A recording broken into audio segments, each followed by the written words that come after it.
seluruh dokumen audit sama evidence ini udah tak kirim ya, coba dicek. Oke, sebentar.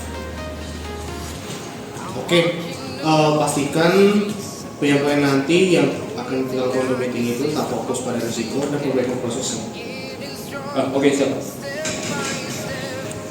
Isi Pak. Oh, iya. Ini data akun lama yang diminta oleh auditor udah saya cek ulang. Oke, jadi saya juga udah ngebawain data rekening karyawan. Jadi nanti bisa Bapak gunakan untuk klarifikasi. Oke. Makasih. Semoga meetingnya nanti bisa berjalan lancar. Baik Pak. Jadi ingatkan lagi, tujuan meeting ini itu sebenarnya bukan untuk mencari kesalahan, tapi untuk memastikan risiko dapat dipahami dan dikendalikan dengan baik.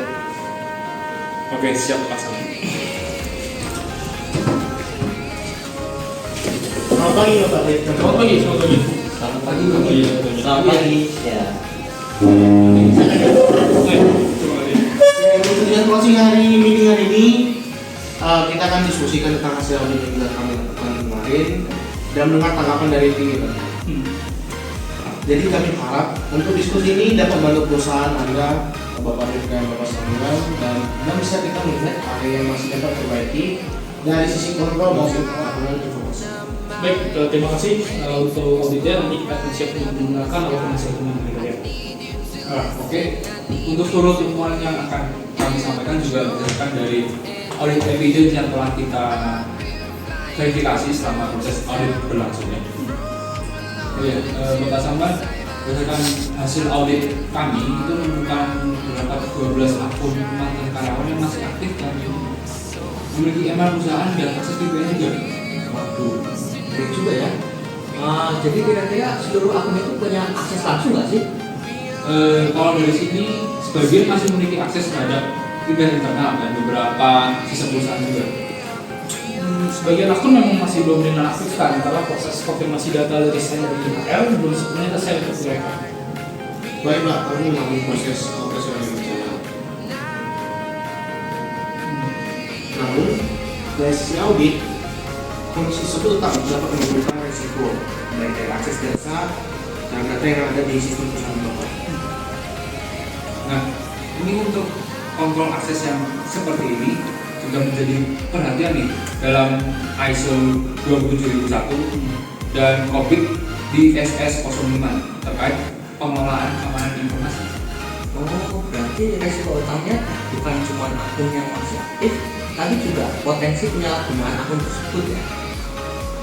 Betul Pak. Jika akun yang tetap aktif, maka perusahaan akan memiliki sebuah celah dan dapat memanfaatkan oleh pihak yang melakukan dan tidak berwenang seperti ini akan tersebut. Oke, terima kasih Pak Gatot dan Hans buat assessment yang sudah dilakukan barusan. Tapi jujur aja saya merasa temuan ini kurang melihat kondisi operasional langsung secara perusahaan yang terjadi di lapangan. Oh, begitu ya Pak. Oke, kalau begitu kami terbuka untuk mendengar penjelasan dari sisi tim Bapak Dev dan Bapak Samuel. Jadi dari tim IT kami ini sebenarnya hanya terdiri dari 2 orang sekarang. Tetapi kami menangani server, jaringan, helpdesk, maintenance, sampai monitoring keamanan. Dalam kondisi kayak gitu kadang prioritas kita tuh jadi bingung mau mastiin sistem berjalan dulu atau kayak gimana.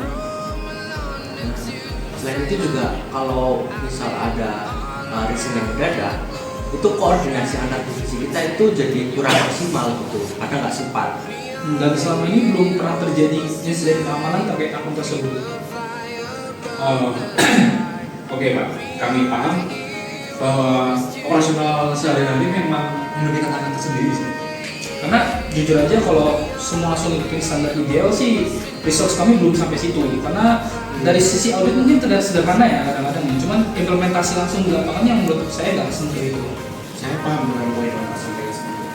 Dan kami apresiasi dari Bapak bahwa tim IT Bapak itu sudah mampu mengoperasikan perusahaan dan tetap berjalan walaupun ada keterbatasan di tengah perusahaan tersebut.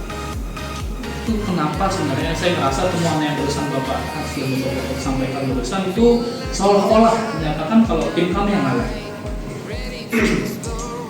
Baik Pak, saya ingin meluruskan saja kalau tujuan hari ini bukan untuk menyalahkan tim Bapak Dev dan Bapak Samuel atau bahkan pun individu yang lainnya. Dan fokus kami ini sebenarnya hanya melihat apakah terhadap terdapat risiko di perusahaan Bapak dan ada kemungkinan potensi mempengaruhi keamanan dan sistem operasional perusahaan dari umumnya. Nah, ada tambah juga dari saya, karena dalam audit itu sendiri kita tuh menilai proses dan kontrol, bukan mencari siapa yang salah. Nah, jadi temuan ini lebih ke warning bukan resiko. Betul, Pak. Dan meskipun belum menjadi insiden, akun yang masih aktif sebelumnya itu tetap bisa menjadi celah dan dapat dimanfaatkan oleh pihak yang berwenang, seperti ya, mungkin hacker melakukan mengambil alih akun tersebut karena tidak diperhatikan. Oh, berarti jadi sebenarnya audit itu membantu melihat resiko yang kemungkinan terjadi dan tidak disadari oleh perusahaan. Betul sekali, Pak. Dan kami juga memahami bahwa nggak semua perbaikan itu bisa dilakukan secara instan. Karena jujur aja kalau mau dilakukan secara otomatis pun kami belum punya resource ataupun tools yang memadai. Baik Pak, kalau begitu, karena itu kami ingin diskusikan solusi yang realistis dan sesuai dengan kemampuan perusahaan yang ada pada saat ini. Oke, kalau pendekatannya mungkin nanti setelah dijelaskan secara bertahap, saya rasa tim dan kami mungkin masih memungkinkan untuk menjalankan hal ini pada saat ini. Oke, Bapak Dev dan Bapak Samuel, kita ingin diskusikan solusi yang realistis dan sesuai kondisi perusahaan yang ada saat ini. Jadi mungkin nanti tim HR bisa mulai untuk memberikan notifikasi kepada tim IT maksimal mungkin 1 atau 2 hari sebelum keluar tinggal karyawan luar. Karena kalau proses yang barusan dibilang oleh staff saya ini berjalan dengan baik, itu akan sangat membantu dari sisi pengalaman aku. Oke, berarti untuk tahap awal nanti perusahaan juga dapat ini ya, melakukan checklist manual sebagai kontrol sementara atau temporary gitu. Implementasi secara otomatis dan secara langsung penuh itu nggak harus bisa dilakukan sekaligus kok. Yang terpenting itu adanya kontrol yang berjalan dan dapat dimonitoring oleh tim IT Bapak. Saya setuju sih, karena pendekatan bertahap seperti yang mungkin lebih memungkinkan untuk dilakukan oleh aku dan tim. Ya, berarti nanti untuk action plan sementara adalah review akun lamanya dulu, lalu penyusunan SOP offboarding bulan depan dan monitoring akun setiap akhir bulan berarti ya, Pak. Oh, oke. Jadi nanti HR akan bantu sinkronisasi data dan mungkin secara berkala 1 bulan sekali atau sesuaikan. Oke, untuk timeline remediasinya akan saya masukkan ke laporan final audit nanti ya Pak. Bapak Dev dan Bapak Samuel. Terima kasih atas keterbukaan dari kerjasama tim Bapak Dev dan Bapak Samuel sama Bapak Audit bersama.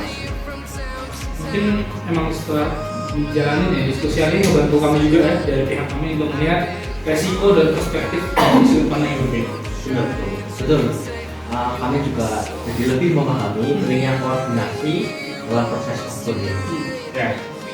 Kami juga berharap rekomendasi yang diberikan dapat membantu meningkatkan kontrol dan keamanan perusahaan untuk Bapak Dev dan Bapak Samuel. Karena tujuan audit itu bukan mencari kesalahan, tapi membantu suatu organisasi untuk memperkuat proses dan mengurangi risiko celah dari perusahaan. Oke, Pak Edward dan Pak Hans, terima kasih. Kami akan menindaklanjuti rekomendasi tersebut.